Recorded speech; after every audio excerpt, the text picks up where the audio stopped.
Assalamualaikum warahmatullahi wabarakatuh. Selamat pagi, siang, sore, dan malam. Perkenalkan kami dari kelompok 1 dari kelas IF4503 akan mempresentasikan hasil kerja kami untuk memenuhi tugas besar pendidikan karakter. Tugas kami berjudul Kurangi Sampah Tak Dapat Didaur Ulang. Kelompok kami beranggotakan saya sendiri, Cikito Syaruk Orifulfian dengan NIM 13012102844, lalu Aldian Juvetiano Laksmana dengan NIM 13012130022, Jason Hasudungan Sitorus dengan NIM 13012130074, dan Ismail Ikhtikam Arauf dengan NIM 13012133400. Yang pertama, tentang sampah. Sampah merupakan salah satu tantangan yang harus dihadapi pada zaman modern ini. Meningkatnya jumlah sampah disebabkan karena populasi yang semakin bertumbuh dengan pesat dan meningkatnya standar hidup di zaman modern ini. Dapat dilihat pada statistika yang diambil dari Sistem Informasi Pengelolaan Sampah Nasional, terdapat sekitar kurang lebih 41 juta ton timbulan sampah dengan sampah yang terkelola kurang lebih 40,82% dan hampir 60% sampah tidak terkelola. Statistika ini menyatakan bahwa masih banyak sampah yang tertimbun dan tidak terkelola ada di Indonesia.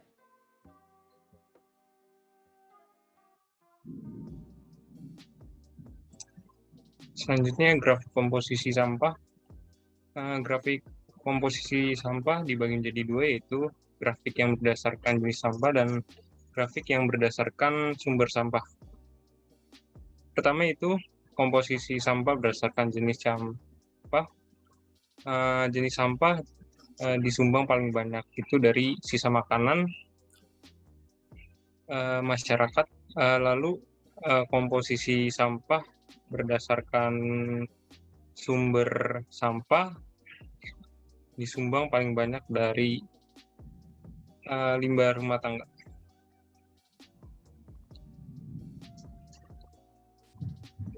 Lalu untuk mengurangi banyaknya sampah, kita dapat mengambil langkah pertama pada prinsip 3R, reduce, reuse, and recycle.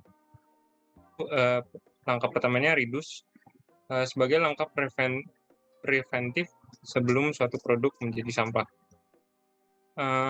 Produk tersebut contohnya seperti barang-barang yang sulit didaur ulang atau sulit terurai. Langkah reduce ini juga mendorong untuk dapat menggunakan produk yang dapat digunakan berkali-kali atau produk yang terbuat dari bahan yang mudah terurai.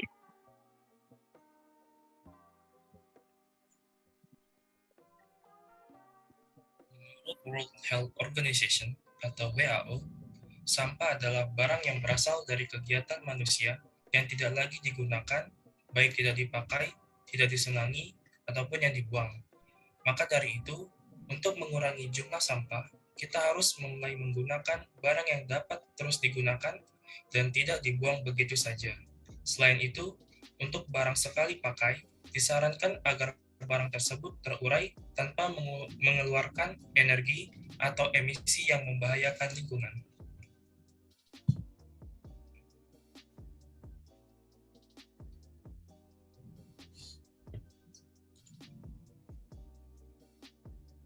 Pada langkah reduce, yaitu gunakan barang berkali-kali.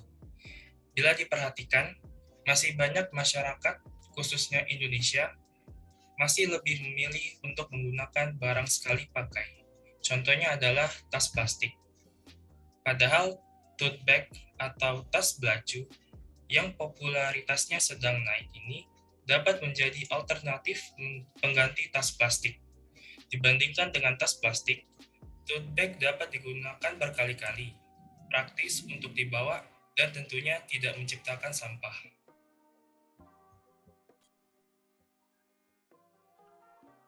Selain tas plastik, terdapat pula produk seperti sedotan plastik, gelas plastik, atau piring plastik yang penggunaannya meningkat dikarenakan pandemi yang sedang berlangsung.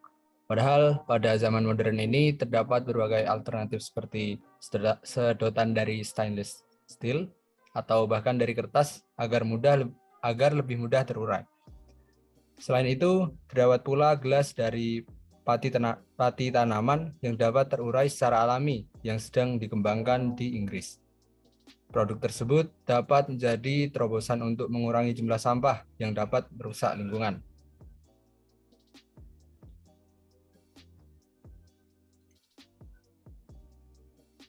Banyak sekali langkah atau produk yang dapat digunakan untuk mengurangi sampah.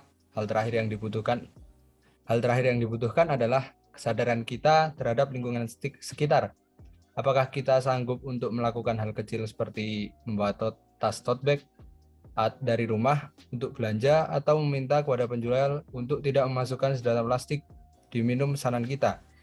Mungkin hal tersebut terdengar sepele dan menyusahkan, namun bila kita membiasakan diri melakukan hal sepele tersebut tanpa disadari, kita sudah berkontribusi untuk menyelamatkan lingkungan kita untuk masa depan yang lebih cerah.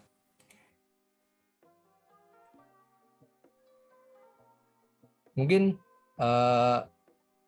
itu yang dapat kami sampaikan dan presentasikan. Apabila ada kekurangan dan kelebihan, kami mohon maaf yang sebesar-besarnya. Sekian dari kami. Assalamualaikum warahmatullahi wabarakatuh.